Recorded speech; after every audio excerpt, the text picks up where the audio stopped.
Hello everybody, wonderful Tuesday to all of you. I wanted to make this video. It's in the middle of videos that I should be making.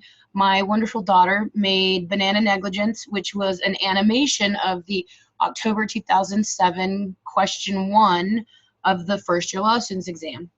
I was working and have been working for the past week on creating another video for you that walks you through how to outline and how to answer that essay.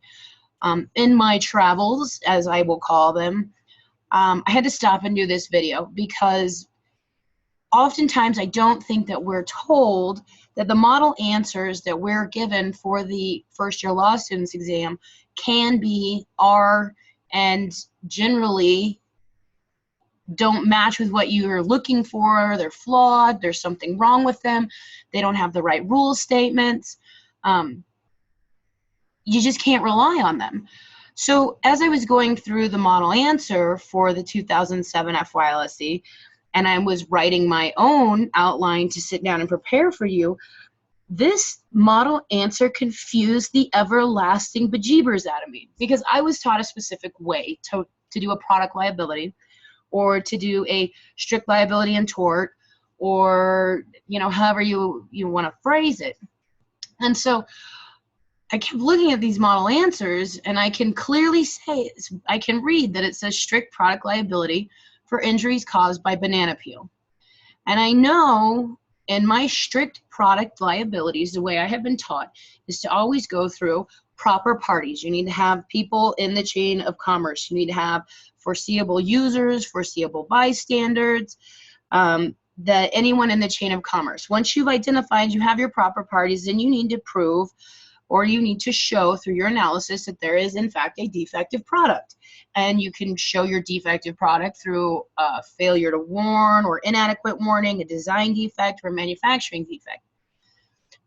I was also told that generally when you're going to have a product liability analysis, that you need to have a warranty analysis, and that you need to have a negligence analysis. And as I was reading through, I started reading this first part of this model answer, and it kept throwing me because it kept talking about products liability as if it were a negligence analysis. They bring up duty, breach, causation, and damages, and then they substitute in each of these places, breach of a duty is established when the product is defective. So I was honestly, I was a little bit confused about where they were going with this. And I went through their defenses, and I really wasn't too focused on that. And then I got to the next call, strict liability for injuries caused by the shopping cart. So now this one is establishing for strict product liability, and it does in the same kind of weird negligence combo that it did for the first one. And then I get to the second model answer, and the second model answer looked a little bit more what I would have written and what I have been taught.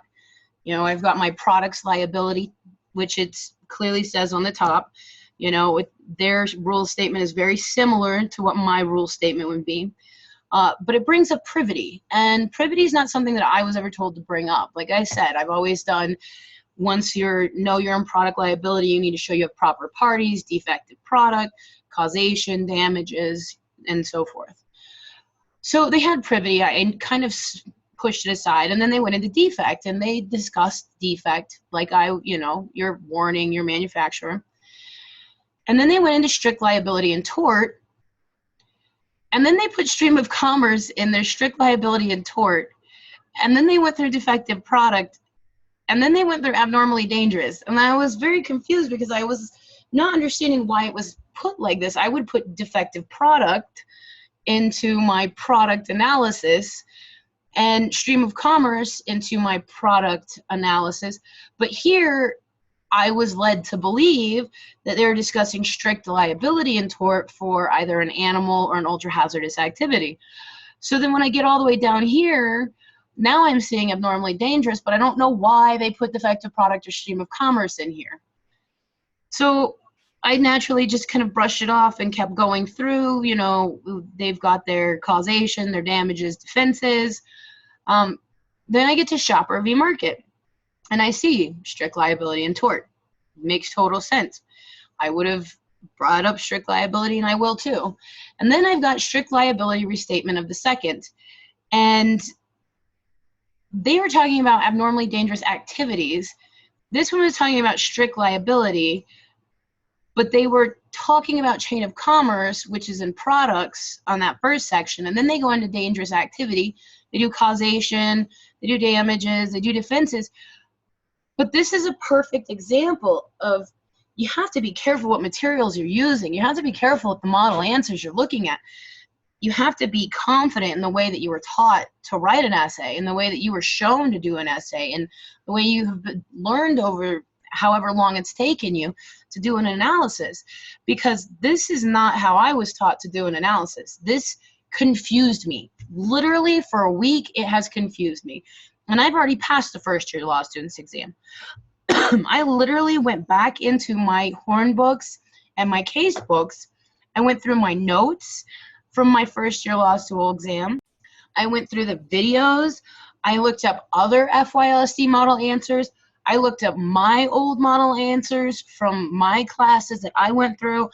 And I have come to the conclusion that it is just, it's weird. I don't like it. I don't like the format. It doesn't make sense to me.